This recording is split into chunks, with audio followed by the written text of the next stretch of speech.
So how's practice been going for your group? Fast and furious. I've enjoyed every day. We've gotten better every day. I got a group that's coming out and they're going to work, man, and they're competing, and that's the way it's got to be. It's been fun. You know, a lot of the talk in the preseason was about those 3 transfer defensive tackles, and your answer to all 3 of them was, "I want to get them on the field and see what they can do." Now that you've had them on the field for several weeks, what do you like about them? Really, there's nothing not to like. You know how we thought it was going to turn out. You know, all of them have different skill sets. All of them can play. All of them practice hard. And when we recruited them, we knew they were made up of the right things, and they've done nothing but prove us right. Have you ever had a player like Copeland in strength and conditioning before? I mean, that guy squats at like 700. Yeah, I mean, he's a beast. You know, and yeah, I mean, there's plenty of guys right there strong and things, and yeah, I mean, I don't know how to answer that one, to be honest with you. There's been guys throughout my career who've been big lifts, and hell, I remember the first day I was on campus, I saw William Boatwright do 755. So, you know, you're around D1 football long enough, you're going to see some freak stuff. How those 3 guys fit into that room? Just personality-wise. Yeah, it's like they've been here the whole time. You know, one, we had a good group of good guys in our room already who embraced them. APR went through the same thing last year. So they welcomed them with open arms, and those guys have done nothing but go about their business and work without ego, you know, without agenda, and just come out here and work. And it's like they were here the entire time. With Copeland, I saw an interview with him. He said that you offered him when you were in Marshall. You were one of the first ones to offer him. Yeah. What do you remember about him from way back in the day when he was still coming out of high school? Well, I still thought he was going to be a tackle. He was playing middle linebacker, and really what made me pull the trigger on him and offer him back when he was in high school was when I saw him run. You know, I saw a big, strong guy who was playing middle linebacker, who I projected to play D-line and or tackle for us at Marshall. And the one thing about it, you saw his physicality, how he's built. You saw his strength even in high school. But then when you watched him run, you're like, oh yeah, this guy's got a chance. Did you always kind of keep him in mind? I mean, he had a winding path before he got to here. Oh yeah, because you know, recruiting is like sales. So you recruit the same areas over and over. So you really get to know the coach. And Chris DeWitt, who the head coach was at Salem, I've got a great relationship back to when I was coaching at JMU. And he kept reminding me that Kamari may be available one of these days, and it worked out for us.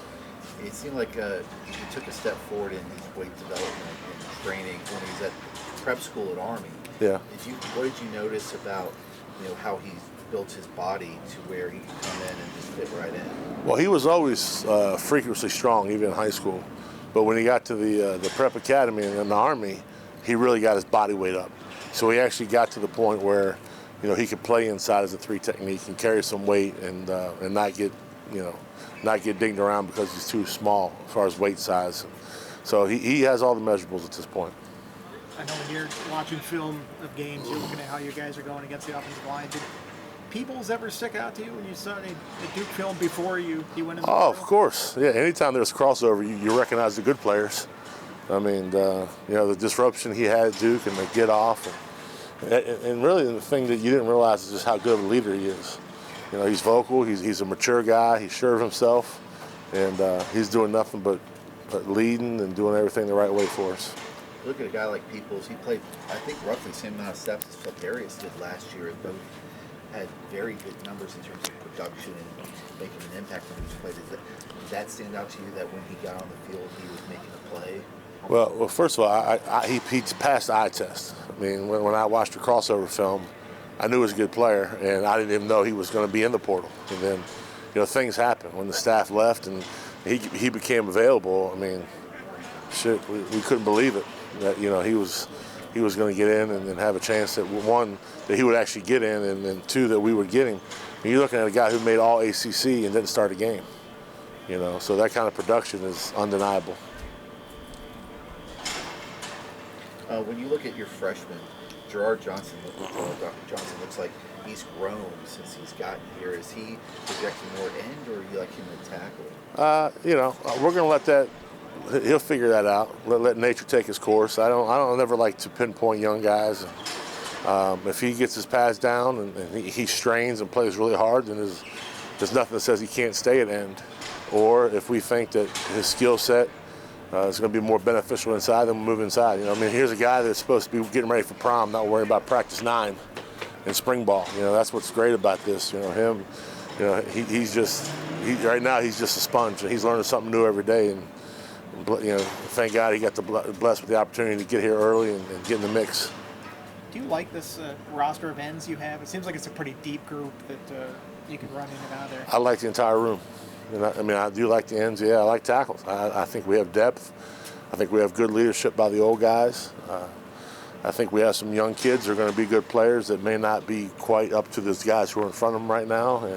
And you always want a situation where you have young guys so you can watch film and say, hey, this is the way you're supposed to do it.